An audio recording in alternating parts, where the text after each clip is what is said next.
বাক্সাৰ মথনগুৰি পৰিষদীয় সমষ্টিৰ জাখলিপাৰত ভাৰতীয় জনতা পাৰ্টিত বৃহৎ যোগদান কাৰ্যসূচী।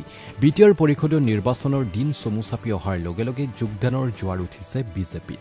বিটিআৰ দখলৰ লক্ষ্যৰে বিজেপিয়ে নিজৰ ভেটি শক্তিশালী কৰাৰ বাবে দিনে নিশাই চলিছে যোগদান কাৰ্যসূচী। মথনগুৰি মণ্ডল কমিটিৰ অস্থায়ী কাৰ্যালয়ত বিটিআৰৰ ইএম গৌতম দাসৰ উপস্থিতিত কালি বিপিএফ দলৰ কৰ্মীসহ 2 শতাধিক লোকে আনুষ্ঠানিকভাৱে যোগদান কৰে ভাৰতীয় জনতা পাৰ্টিত। বিজেপিৰ নীতি আদৰ্শৰ লগতে উন্নয়নমূলক কাম কাজত মুগ্ধ হৈ বিপিএফৰ সক্ৰিয় কৰ্মীৰ লগতে বেলগুৰি হেলনাৰ পাম আৰু কালচাৰ গাঁৱৰ প্ৰায় 200 গৰাকী লোকে যোগদান কৰে বিজেপিত। ভাৰতীয় জনতা পাৰ্টিৰ মথনগুৰি মণ্ডলৰ অস্থায়ী কাৰ্যালয় জাখলিপাৰা স্থিত। ইয়াতে আমাৰ প্ৰায় 2-3 দিনৰ মূৰে মূৰে শতাধিক বিভিন্ন দলৰ সমৰ্থক বিভিন্ন দলৰ কাৰ্যকৰ্তা আমাৰ দলত যোগদান কৰি আছে ভাৰতীয় জনতা পাৰ্টি। যোৱা সপ্তাহত আমাৰ 3টাকৈ জইনিং প্ৰগ্ৰাম আছিলে, যোগদান কাৰ্যসূচী আছিলে। তাত মুঠ 190 জন বিভিন্ন দলৰ সমৰ্থক আমাৰ ভাৰতীয় জনতা পাৰ্টিত যোগদান কৰিছে মথনগুৰি মণ্ডলৰ নেতৃত্বত।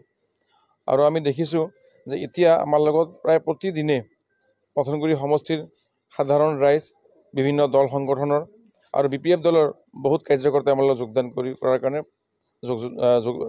যোগাযোগ কৰি আছে।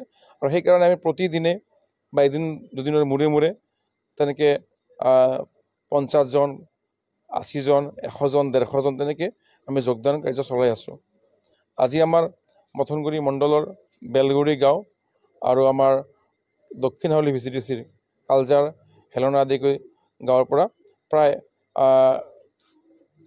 100 জনমান বিভিন্ন দলৰ কাৰ্যকৰ্তা, বিশেষকৈ বিপিএফ দলৰ প্ৰাইমাৰী কমিটি, বুথ কমিটিৰ ভালেমান কাৰ্যকৰ্তা আমাৰ দলত যোগদান কৰিলে। মই এই যোগদান কৰা যি আমাৰ 3খন গাঁৱৰ পৰা মথনগুৰি সমষ্টিৰ বেলগুৰি, হেলনাৰ পাম, কালজাৰৰ পৰা যিসকল আজি আমাৰ দলত যোগদান কৰিলে, মই তেওঁলোকক শুভেচ্ছা জ্ঞাপন কৰিছোঁ, উষ্ম আদৰণি জনাইছোঁ যে আজি সমগ্ৰ ভাৰতবৰ্ষ, সমগ্ৰ বিটিআৰতে বিজেপি দলৰ যি নেতৃত্ব, বিজেপি দলৰ যি নীতি আদৰ্শ, সমগ্ৰ ৰাইজক লৈ যি কল্যাণকামী আঁচনি ৰূপায়ণ হৈ আছে, তাৰ প্ৰতি সমৰ্থন জনাই, তাৰ প্ৰতি আকৃষ্ট হৈ আজি আমাৰ ভাৰতীয় জনতা পাৰ্টিত যোগদান কৰি আছে। আৰু আমিও বিটিআৰ মথনগুৰি সমষ্টিত এই যিসকল আমাৰ দলত যোগদান কৰিছে তেওঁলোকক লৈ আমি দলটো আৰু শক্তিশালীভাৱে আগুৱাই লৈ যাম। আৰু মোদীজী ঠিক তেনেকৈ আমাৰ মুখ্যমন্ত্ৰী ডাঙৰীয়াৰ নেতৃত্বত আমিও ৰাইজৰ কাৰণে অহা দিনত ৰাইজৰ মংগলৰ কাৰণে আমি কাম কৰি যাম। আজি আমি বেলগুৰি গাঁৱৰ পৰা আহিছিলোঁ, মোটামুটি 30 জনীয়া দল এজন আহিছিলোঁ, যোগদান হ'ল, ভাল লাগিছে।